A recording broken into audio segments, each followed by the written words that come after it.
कहानी की क्यारी में आज की कहानी है यक्ष का वरदान। मिथिला नगर में मनसुख नाम का एक जुलाहा रहता था।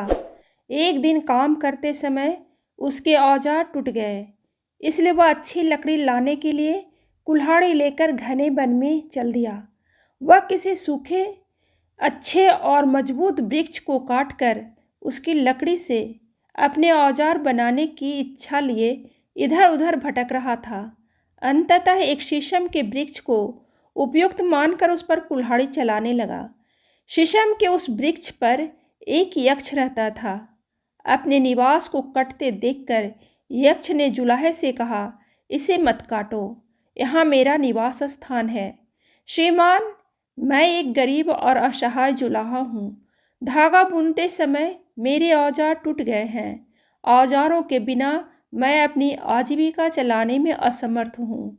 काफ़ी भटकने और ढूंढने के बाद मुझे यही सूखा वृक्ष मिला है, इसलिए आप मुझे इसे काटने की अनुमति दें, वरना मेरा परिवार भूख से व्याकुल होकर मर जाएगा। मनसुख जुलाहे ने दीन भाव से कहा। जुलाहे की वीरता और विनम्रता को देखकर यक्ष द्रवित होते हुए बोला, मैं तुम्हारी विनम्रता और व्यवहार कुशलता को देखकर काफ़ी प्रसन्न हुआ हूँ। तुम मुझसे कोई वर मांग लो, मैं अपनी पत्नी से पूछकर ही उसकी और अपनी इच्छा अनुसार वर मांगूंगा। इसलिए हे देव, मुझे कुछ पल के लिए घर जाने की अनुमति प्रदान करें।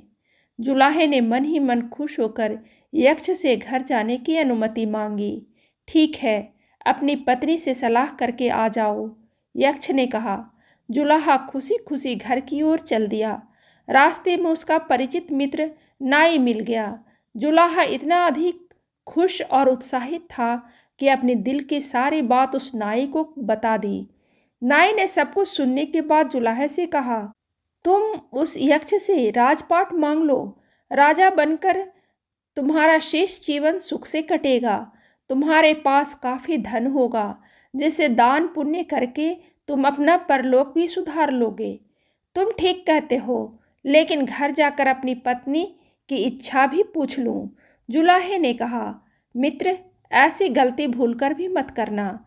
यह ठीक है कि स्त्री घर की स्वामिनी और लक्ष्मी होती है। अपनी स्त्री को वस्त्र एवं आभूषण आदि अवश्य देने चाहिए, लेकिन उसके साथ ऐसे गूढ़ विषयों पर मंत्रणा नहीं करनी चाहिए। नाई ने जुलाहे को अपने मत से अवगत कराते हुए कहा, तुम्हारे वचन सत्य हैं, लेकिन मैं अपनी पत्नी से पूछे बगैर कोई काम नहीं करता, इसलिए मैं उससे उसकी इच्छा अवश्य पूछूंगा। यह कहकर जुलाहा अपने घर की ओर आ गया। घर जाकर उसने सारी घटना अपनी पत्नी को सुनाई, यहाँ तक कि नाई के वचन भी उसे सुना दिए। इस पर जुलाहे की पत्नी ने कहा, किसी राज्य को पाकर उस पर शासन करना काफ़ी कष्टकारी होगा। राजा बनने के कारण ही राम को वन में भटकना पड़ा। कौरवों और पांडवों में युद्ध हुआ। राजा नल को अनेक कष्टों का सामना करना पड़ा। जदुवंशियों का विनाश हुआ और राज्य पाने के लिए ही विभीषण को अपने भाई रावण से अलग होना पड़ा। जिस राज्य को पाने के लिए भाई भाई का दुश्मन हो जाता है, बेटा बाप का वध करने के लिए तैयार हो जाता है, ऐसे राज्य को पाने से क्या लाभ? उसे तो दूर से ही प्रणाम करना चाहिए। प्रिय, तुम ठीक कहती हो, राज्य पाना तो काफ़ी कष्टकारी है, परंतु यह तो बताओ कि मैं यक्ष से कौन सा वर मांगूं? जुलाहे ने पत्नी की वचनों से सहमति होकर पूछा, तुम यक्ष से 2 अतिरिक्त हाथ तथा 1 अतिरिक्त सिर मांग लो। इसमें तुम दुगने वस्त्र बुन सकोगे तथा तुम्हारी आय भी दुगनी हो जाएगी और हम थोड़े ही दिनों में समृद्ध हो जाएंगे।